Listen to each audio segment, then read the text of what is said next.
how'd you get involved with No Holds Barred fighting? And you have a background in that.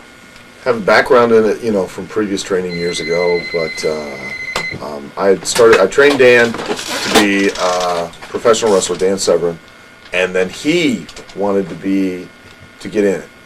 He tried to get in on his own at Ultimate Fight number 3. They turned him down. Really? Yes. And through me, I suggested Phyllis Lee because I love Phyllis to death. She's like a den mother to all the wrestlers, and she can get you booked. She can do it. So he talked to her, and she did. She got him booked, and we spoke about me training him, and basically all I was to do was to try and teach him to fight, not to just wrestle. Right. And that was it. That was how I got involved on that. Did you ever consider doing it? No, I have nothing to prove. I mean, if you think about it, every person that's in that basically has something to prove to themselves or to everybody else, and I don't have anything to prove. So, right. As his former trainer, critique Dan Severn because in what way? I mean, how do you want me to critique him? Well, his career, his last couple fights he hasn't won. Quite frankly, what is he doing wrong?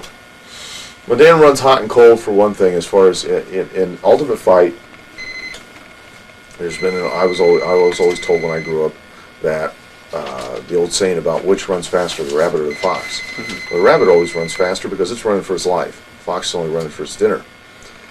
When you've got guys in there who are wrestling, or fighting, I should say fighting, one guy may be fighting for his dinner, the other guy's fighting for his life. Royce Gracie fighting for his life. He's carrying his reputation, his livelihood around on his back, not only his, but his whole family's. Who's going to fight harder? Right. You know what I mean? Dan, at certain times, I think, fights for his dinner. And at other times, may fight for his life. And those times that he fights for his life, he wins. All right.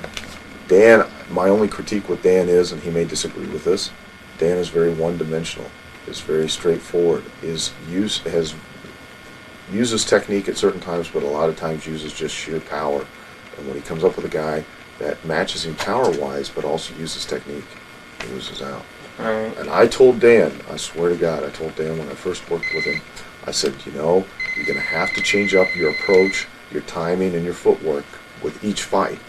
Because if you don't, they're going to watch tapes, and they're going to see where you're doing things, and they're going to see openings. Right. And they're going to see where your weaknesses are. And when he fought Shamrock, what did Shamrock say when he came out of the octagon? He said he knew him. Watched the tape, saw he led with his head, hooked him. Yeah. I told him before on that, the first time I worked with him, I said, you're going to have to, each time you go in there, you got to change up how you approach the guy, not just keep charging in. And he does that. He puts his head down, pulls right in, because he in amateur wrestling is used to being able to just bear the guy down, crush him to the mat, that'd be it. And in the Ultimate Fight, they change up because they're on a completely higher level of competition. Did you, when you did the UFC with Dan, the infamous sex line, did you get any flack from it, from SEG or the production or anything? No, they didn't say anything to me when I got back, because it was just the thing that I just said, because this guy, the interviewer was an idiot. Yeah. And I guess, it was obvious that the whole show was, hey, let's put over Hoyes.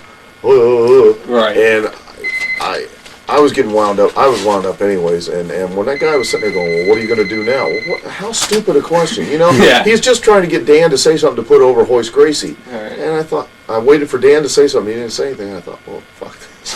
What do you think he's going to do? Yeah. Hey, well, what a stupid question. Yeah. He's going to go back and have sex or something. But I noticed we watched the tape of that at Marty's back in Orlando at his house, and they had edited that out of the old commercial tape real quick, so you never saw that. UFC's had a lot of questions as far as survival, yes. Especially with the Senates and bills. What do you think? You think UFC will be around in a year? No. No. No, I don't.